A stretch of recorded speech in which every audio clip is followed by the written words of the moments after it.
Di balik tenangnya alur cerita ini, ada sebuah dedikasi yang mengalir dipersembahkan oleh Bayu Saputra. Sebuah perjalanan dimulai untuk menggali kembali jejak-jejak yang terlupakan. Mari kita saksikan.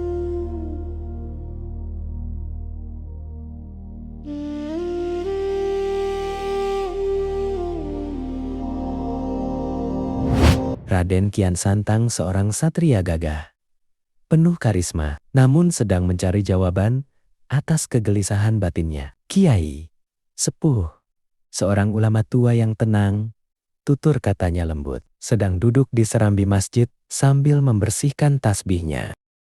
Kiai, hamba telah menempuh ribuan langkah, melintasi samudera hingga mendaki puncak pankok tertinggi hanya untuk mencari hakikat kesaktian. Namun, semakin hamba mencari, semakin hamba merasa kosong. Apakah pedang di tangan hamba ini masih menjadi penghalang antara hamba dengan Sang Halik?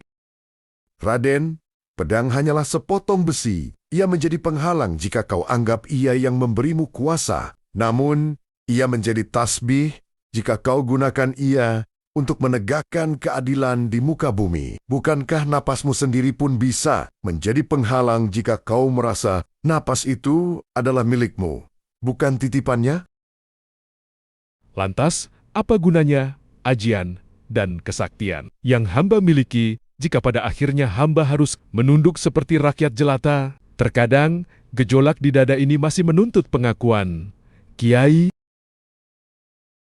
Itulah jihad yang sesungguhnya. Raden, menundukkan raja yang ada di dalam dirimu sendiri jauh lebih sulit daripada menundukkan 1000 musuh di medan laga. Kesaktianmu itu ibarat air hujan. Jika ia jatuh ke tanah yang subur, ia menumbuhkan pohon yang buahnya dinikmati orang banyak. Tapi jika ia jatuh ke tanah yang angkuh, ia hanya akan menjadi banjir yang menghancurkan. hamba memahami itu secara lisan, namun hati ini masih sering bergetar saat melihat ketidakadilan. Haruskah hamba diam bersimpuh di sajadah saat angkara murka merajalela? Islam tidak mengajarkanmu untuk menjadi lemah. Syariat menuntun tanganmu untuk bergerak membela yang benar. Namun makrifat menjaga hatimu agar tetap diam bersama. Gusti Allah saat tanganmu menebas, bergeraklah tanpa merasa dirimu yang menggerakkan. Itulah puncak dari segala ilmu. Berarti, sejatinya kesaktian tertinggi adalah ketiadaan diri. Tepat, Raden, saat Kian Santang sudah tidak ada lagi di hatimu. Yang tersisa hanyalah kehendaknya. Pada saat itulah, tanpa kau hunus pun, pedangmu akan bergetar karena wibawa langit. Raden Kian Santang terdiam lama. Matahari telah tenggelam, menyisakan semburat jingga di ufuk barat. Beliau bangkit, bersalam takzim, lalu melangkah keluar tanpa suara, bukan lagi sebagai seorang pangeran yang mencari kuasa, melainkan seorang hamba yang mencari ridha. Setelah berpamitan dari gubuk Kiai Sepuh, Raden Kian Santang berjalan menembus hutan jati yang mulai diselimuti kabut malam. Namun, langkahnya terhenti di sebuah persimpangan jalan setapak. Di sana, duduk seorang lelaki tua dengan pakaian compang-camping yang sedang berusaha membetulkan roda gerobaknya yang patah di tengah kegelapan. Butuh bantuan, Paman? Malam sudah semakin larut. Tak baik berada di tengah hutan sendirian dengan beban seberat ini. Beban gerobak ini tidak seberat beban pikiran orang yang merasa sudah menemukan kebenaran. Anak muda, kau baru saja turun dari gunung, membawa bekal baru bukan? Raden Kian Santang tersentak, langkahnya tertahan. Ia merasakan getaran aneh, bukan getaran ancaman, melainkan energi yang sangat halus namun luas. Mirip dengan apa yang baru saja ia pelajari dari sang kiai. Siapakah Paman sebenarnya? Bagaimana Paman tahu dari mana hamba berasal?